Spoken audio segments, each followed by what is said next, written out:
Hello friends, कैसे हैं आप लोग। एक नया टॉपिक और नए सिस्टम से हम डिस्कस करने जा रहे हैं।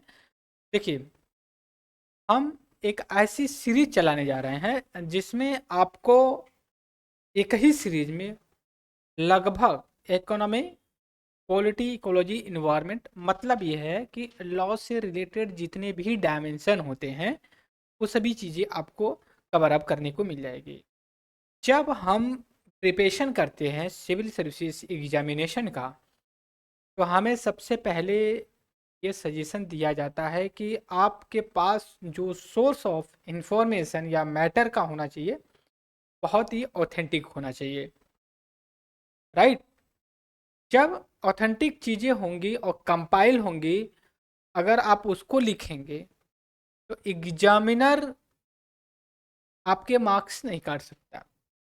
एक चीज़ और मैं बता दूं, हमेशा आप कोर्ट, जो मूवी वगैरह में होती है, कोर्ट वगैरह के बारे में देखते होंगे, जिसमें जैसे मान लीजिए जो एलएलबी होती है तो उसमें क्या कहता है, आपको ये पता नहीं कि जो न्यूज़पेपर का इंफॉर्मेशन होती है वो कोर्ट में वैलिड नहीं होती हैं।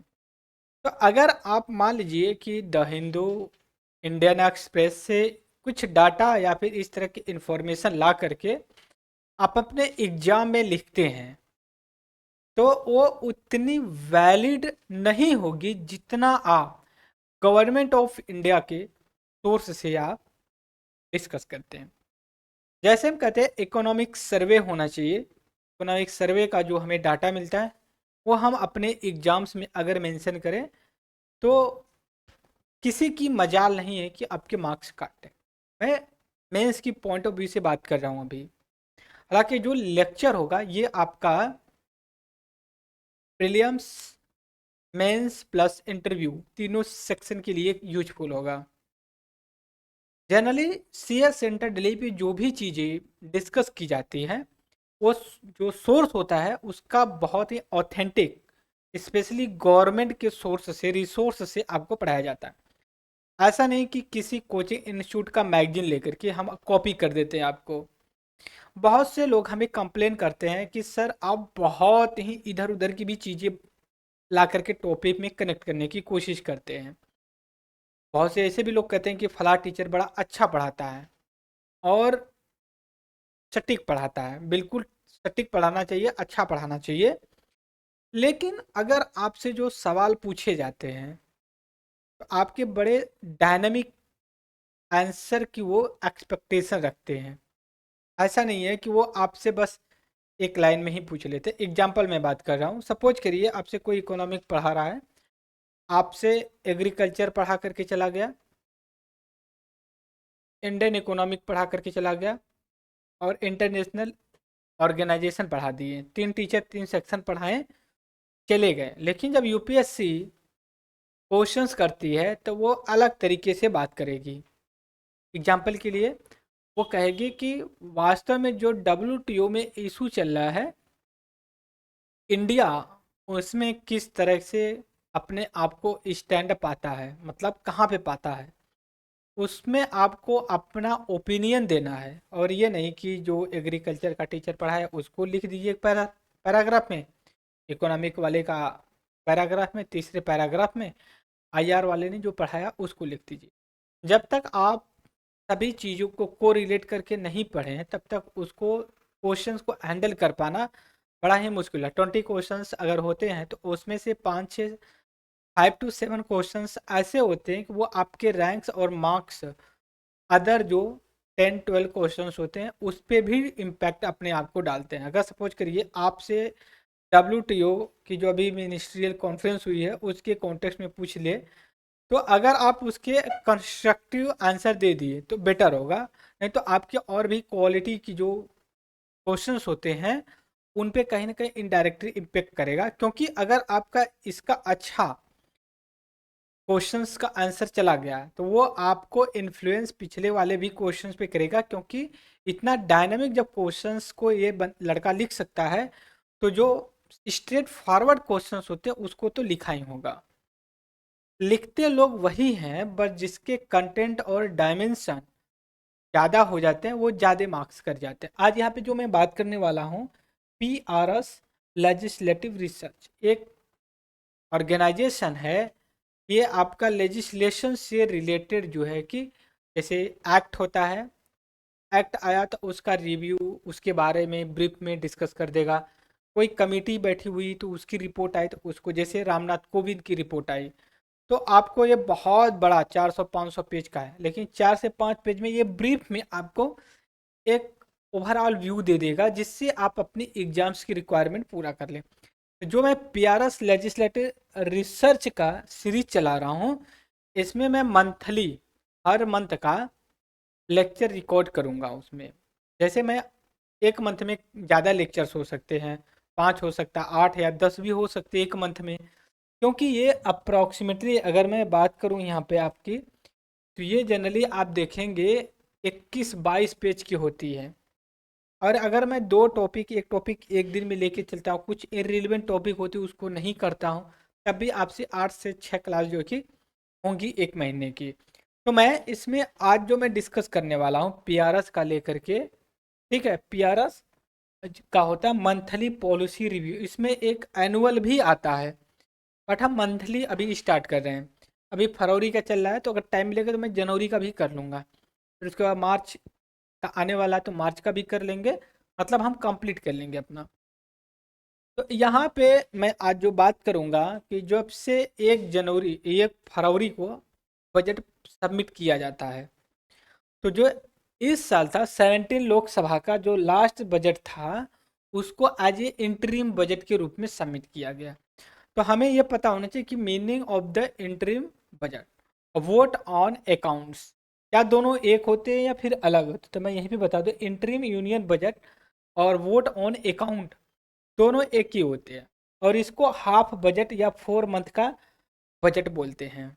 मतलब ये हो गया कि जिस साल मान लीजिए 24 है, इस साल चुनाव हो रहे हैं अप्रैल मई जून में, तो इसमें फुल बजट नहीं गवर्नमेंट सबमिट किया, क्योंकि 2 महीने के बाद सरकार चेंज हो जाएगी।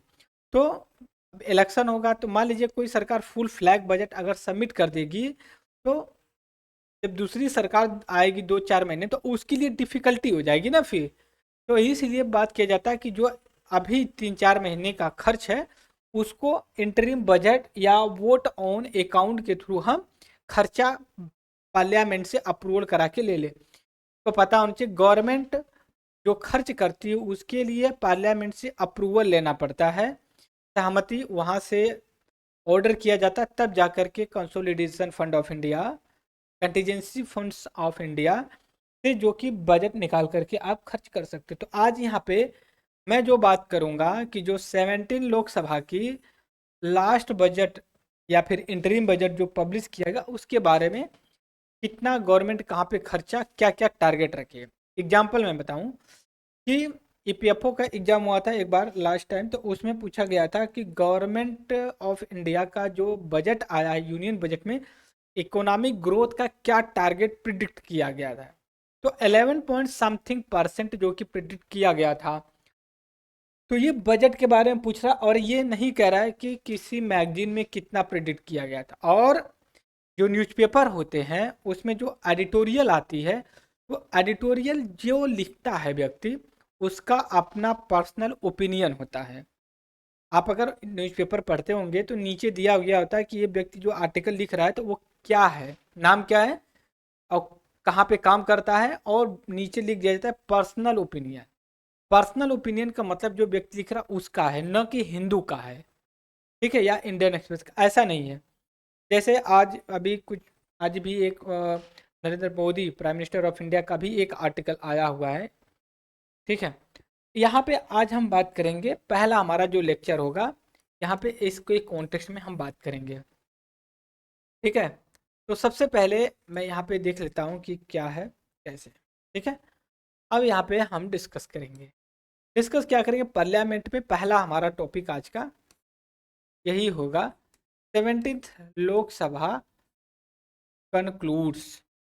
कंक्लूड किया कि देखिए, अब जो अभी इलेक्शन होगा वो 18th लोकसभा का होगा, ठीक है, जो 2024 जून में बनेगी, 2024 जून में वो बनेगी, ठीक है। अब इसी के साथ मैं कलर चेंज कर लेता हूँ, ठीक है। अब ये चीज तो पता होगी, तो अब देखिए कि last session of the 17 Lok Sabha, जो बजट सेशन 2024 वाज हेल्ड 31 जनवरी 2024 से फरवरी 10 2024, नाइन्थ सिटिंग।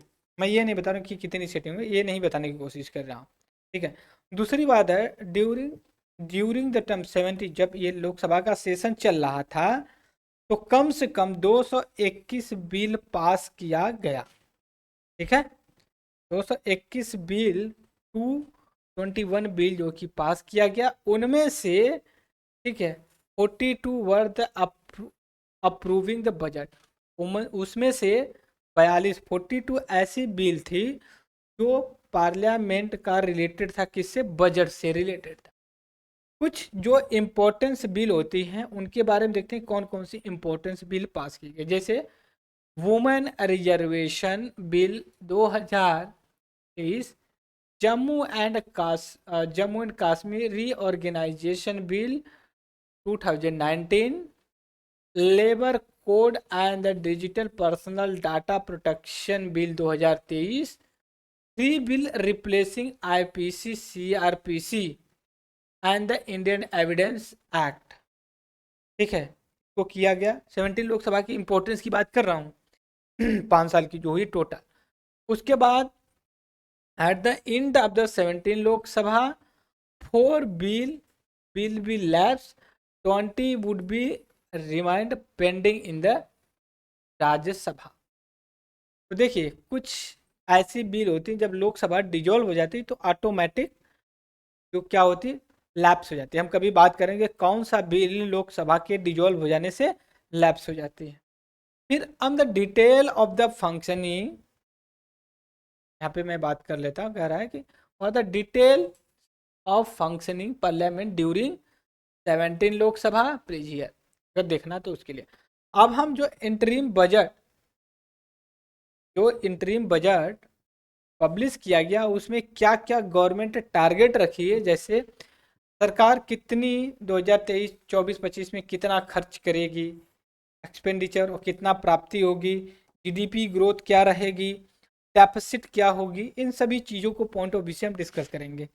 तो सबसे पहले में यहाँ देखिए एक्सपेंडिचर द गवर्नमेंट प्रपोज कितना करेगा, ठीक है। और हम प्राइस को नहीं इंडिकेट कर रहे हैं, लेकिन इतना जरूर कहेंगे जो 2023-24 की बजट में डिक्लेयर किया गया था उससे 6.1% ज़्यादा खर्च होगा। मान लीजिए 2023 एंड 24 का जब बजट पब्लिश किया गया था उस साल 100 रुपये खर्च करने की बात की गई थी, लेकिन इस साल 6.1% ज़्यादा, मतलब 106 रुपया 1 पैसा खर्च गवर्नमेंट करेगी। पहली चीज, ओवर द रिवाइज एस्टीमेट। अब आते हैं रिसिप्ट्स। अब देखिए जो प्राप्ति होती है, रिसिप्ट्स का मतलब प्राप्ति होती है, मतलब जो गवर्नमेंट का इनकम क्या है, कहाँ से आ रहा है। जैसे रिसिप्ट अदर देन बोरोविंग, जो उधार लेता है उसके अलावा, ठीक है, यहाँ पे रिसिप्ट की बात कर रही है। इसमें बात यह रही है कि ये इंक्रीज होगा कितना, 11.8%। मान लीजिए 100 रुपया रिसिप्ट हुआ था पिछले साल, अब इस साल कितना होगा, 111 रुपया 8 पैसा। बात समझ गए। फिर उसके बाद जीडीपी का ग्रोथ रेट जो एस्टिमेट किया गया है, यहाँ पे नॉमिनल जीडीपी की बात की जा रही है और ना कि रियल जीडीपी की। किसी जीडीपी की बात की जाए, नॉमिनल। देखिए nominal GDP GDP always greater than a real GDP, real GDP. बात समझ गए। नॉमिनल जीडीपी का मतलब ये होता है तो में डेप्रिसिएशन, इन्फ्लेशन को इंक्लूड नहीं किया जाता। जब आप ये चीज़ इंक्लूड करेंगे तो बढ़ जाएगी घट जाएगी। तो यहाँ पे जो बात हो रही है कि 2024-25 में जो जीडीपी ग्रोथ रेट होगी 10.5% होगी, 2 डिजिट में। और रियल जीडीपी की बात नहीं की जा रही, किसकी, नॉमिनल जीडीपी की बात कर रहे हैं। अब आते हैं नेक्स्ट, डेफिसिट में क्या बात की गई। डेफिसिट का मतलब ये हो गया यहाँ पे आपका घाटा, सॉरी, घाटा की बात की जा रही है, ठीक है। घाटा का मतलब ये हो गया कि गवर्नमेंट कितना खर्च करती है और कितना प्राप्ति होगी। तो कह रहे हैं फिजिकल डेफिसिट 2024-25 का फिजिकल डेफिसिट का जो टारगेट रखा गया है वो जो है कि जीडीपी का 5.1% होगा, lower than the revise estimate 5.8। बात समझ गया। दूसरी चीज ये है रेवेन्यू डेफिसिट। रेवेन्यू डेफिसिट का मतलब रेवेन्यू कितना खर्च किया गया और रेवेन्यू कितनी प्राप्त हुई। जैसे आपने पैसा ब्याज पे लिया, उसको इंटरेस्ट दिया, आपने किसी को पैसा दिया, उससे इंटरेस्ट लिया, तो जो रेवेन्यू आता है, ठीक है, उसका क्या टारगेट रखा गया, तो ये 2% ऑफ द जीडीपी का होगा। अब टैक्स प्रपोजल क्या है, देखिए टैक्स प्रपोजल में कोई चेंजेस नहीं किया गया इस साल के इंटरिम बजट में। बात समझ गए, जो कर था उसमें कोई बदलाव नहीं। Policy proposal additional 2 crore house hold, मतलब कुछ पॉलिसी किया गया हाउस होल्ड को लेकर के, ठीक है। अब आगे देख लेते हैं क्या लिखा है फिर। अब देखिए, एक सेकेंड, एक सेकेंड, थोड़ा सा मैं, हाँ ओके, देखिए एक सेकेंड, थोड़ा सा यहाँ पे कंफ्यूजन आ रही है, एक सेकेंड, एक सेकेंड। प्रपोजल, हाँ, प्रपोजल जो गवर्नमेंट ने कर रखा है, जैसे अंडर प्रधानमंत्री कृषि बीमा योजना, प्रधानमंत्री कृषि सिंचाई योजना, प्रधानमंत्री उज्ज्वला योजना, प्रधानमंत्री सूर्य घर योजना। तो ये जो गवर्नमेंट की स्कीम है, इस पे कितना खर्च करेगी, इस कॉन्टेक्स्ट में हम बात कर रहे हैं, ठीक है। तो यहाँ पे देखिए प्रधानमंत्री, यहाँ पे मैं आपको भी दिखा रहा हूँ, प्रधानमंत्री आवास योजना। इसमें क्या है कि सरकार गरीबों को पक्का मकान दे रही है, ठीक है। वो गांव में जो लग रहे हैं उनके लिए भी, जो शहर में होते हैं उनको भी पक्का मकान दे रही है। जैसे गांव में क्या होता है, कच्चा मकान होता है, शहर में क्या होता है, झुग्गी झोपड़ी होती है, लोग बना लेते हैं। तो उनको पक्का मकान देने के जो वादा किया है।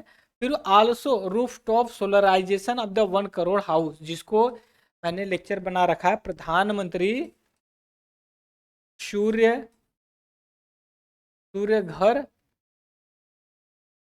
घर योजना, योजना बना रखी है कि हम 1 करोड़ हाउस होल्ड को on the basis of the subsidy, subsidy के आधार पे, सहायता देने के आधार पे हम जो है कि उनको 75, ठीक है, लाख तक का, हजार का, 1000 का हम सब्सिडी देंगे।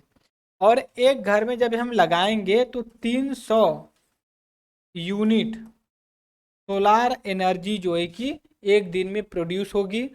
और अगर ये बच जाएगी, दो मान लीजिए 150 आपने यूज किया, 150 बच गई, 150, 150, तो आप ये क्या करेंगे, ग्रिड के माध्यम से, ग्रिड का मतलब ये हो गया कि नेटवर्क एक लगा, आप अपना एक्स्ट्रा जो सोलार एनर्जी है बेच देंगे किसी और को।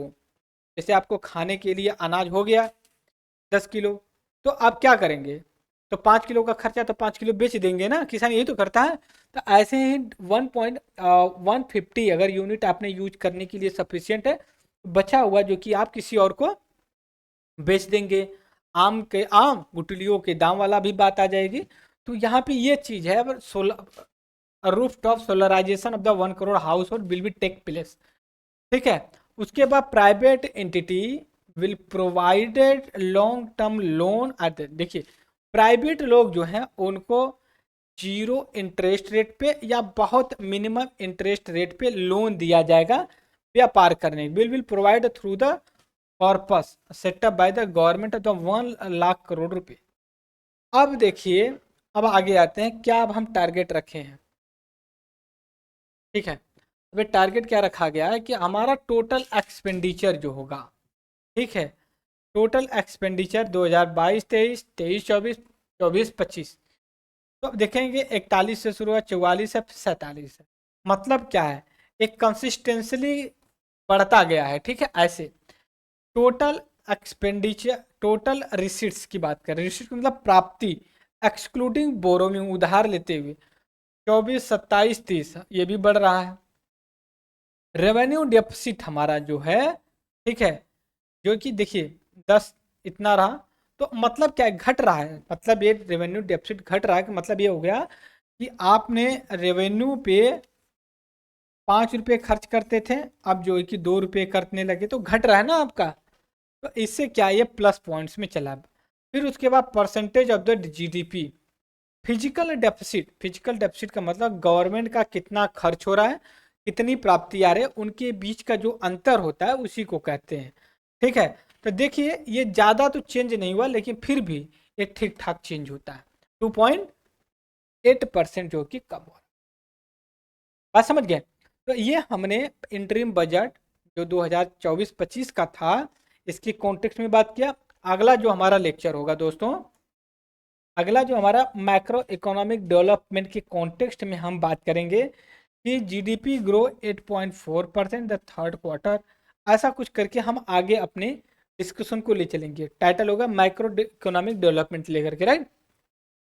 तो मैं अपने इस डिस्कशन में पीआरएस मंथली पॉलिसी रिव्यू में आप लोगों को बस इतना ही डिस्कस करूंगा। फिर नए टॉपिक नए लेक्चर के साथ हम फिर आएंगे फरवरी का मंथली जो कि पॉलिसी रिव्यू लेके। तब तक के लिए थैंक यू फॉर द